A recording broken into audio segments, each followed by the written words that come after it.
네, 안녕하세요. 저는 솔동물센터 윤대영 원장입니다. 저는 수의외과학을 전공을 했고요. 서울대 동물병원에서 정형신경외과에 대해서 좀 더 트레이닝을 받았습니다. 그래서 석사학위를 받았고 대학원까지 다녔습니다. 최근에는 십자인대 파열이 증가를 하고 있어서 이거에 대해서 한번 설명을 해드리려고 합니다. 보호자분이 강아지랑 같이 산책을 하거나 아니면 집에서 같이 놀거나 할 때 아이가 다리를 들거나 또는 불편한 다리를 자꾸 쳐다본다던가 핥는다던가 이런 증상들이 있다면 혹시 십자인대 파열일 수 있습니다.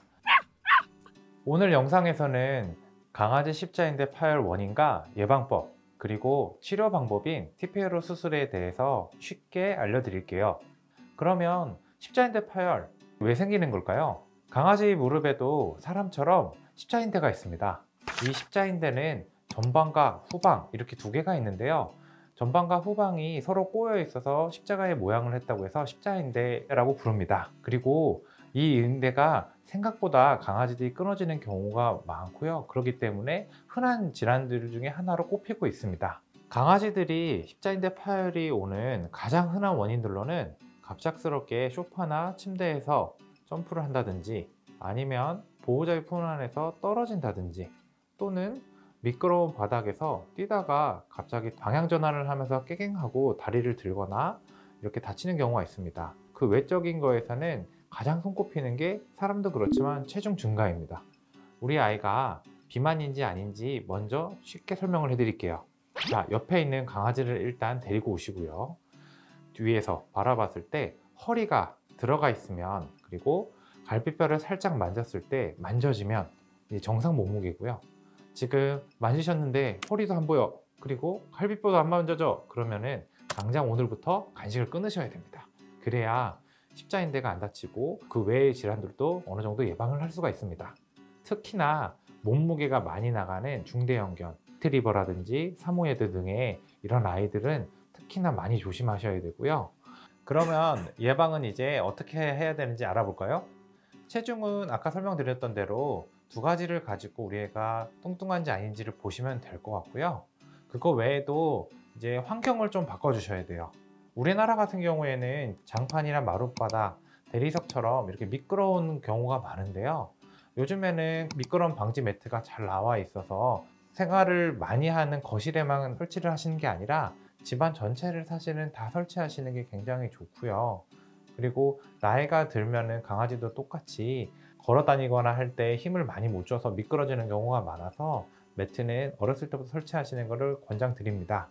그리고 그거 외에도 소파나 침대에서 갑자기 뛰어내리거나 보호자분 품에서 떨어지는 경우도 있고 해서 안고 계시거나 이럴 때 조심해 주셔야 되고, 소파나 침대에는 계단을 좀 설치를 해 주시길 권장을 드려요. 그리고 계단을 좀 잘 못 쓰거나 하는 아이들을 위해서 비탈길로 되어 있는 것도 있는데요. 그것도 굉장히 좋습니다. 그렇지만 이거를 열심히 설치를 해 주셔도 아이가 안 쓰는 경우가 너무 많아요. 나는 계단 설치했으니 너가 알아서 써, 이렇게 하시면 앞으로도 전혀 발전이 없습니다.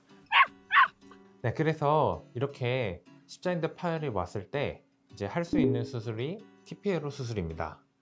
TPRO 수술은 과거에 있었던 인공인대를 이용하는 수술보다 훨씬 더 안정적이고 예후가 훨씬 더 좋은데요. TPRO 수술 같은 경우에는 무릎 뼈의 기울기를 조정을 해서 십자인대가 파열돼서 없더라도 다리가 아이가 움직이거나 걸을 때 안정적으로 지지를 해줄 수 있게 만드는 수술이에요. 물론 TPRO 수술이 과거에 있었던 인공인대 수술보다 수술의 난이도나 과정이나 테크닉적으로 좀 더 어려운 거는 사실인데요. 그렇다고 하더라도 수술이 성공적으로 마치게 되면 아이는 다시 옛날처럼 산책을 30분, 1시간 이상씩 할 수 있기 때문에 굉장히 보호자들의 만족도가 높은 수술이에요.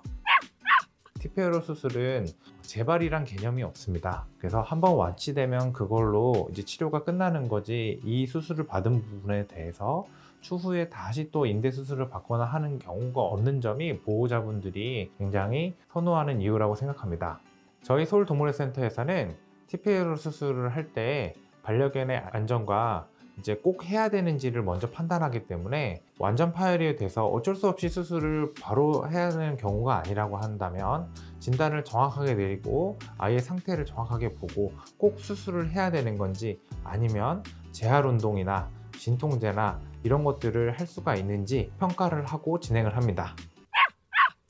저희 병원에서는 수술이 끝나고 나서 재활 운동이나 물리치료로 같이 하고 있지만요, 이거에 더불어서 수술하고 나서 경과를 좀 더 좋게 만들기 위해서 PN이라고 하는 폴리뉴클레오티드 성분을 주사를 하는데요, 이거는 우리가 정형외과에 가서 관절 주사를 놓는 콘주란 주사와 동일 성분이라고 생각하시면 됩니다. 수술 받은 부위의 염증을 가라앉혀주고 회복 속도를 빠르게 도와줍니다. 그러다 보니 아이의 통증도 줄어들고 다리를 빨리 쓰다 보니 보호자분들도 굉장히 좋아하시고요.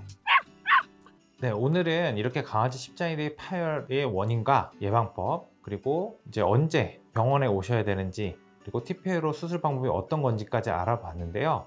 먼저 제일 중요한 거는 우리 아이가 아팠을 때 정확한 진단을 받고 이 수술이 정말 필요한 건지에 대한 그 부분이 중요한 것 같습니다.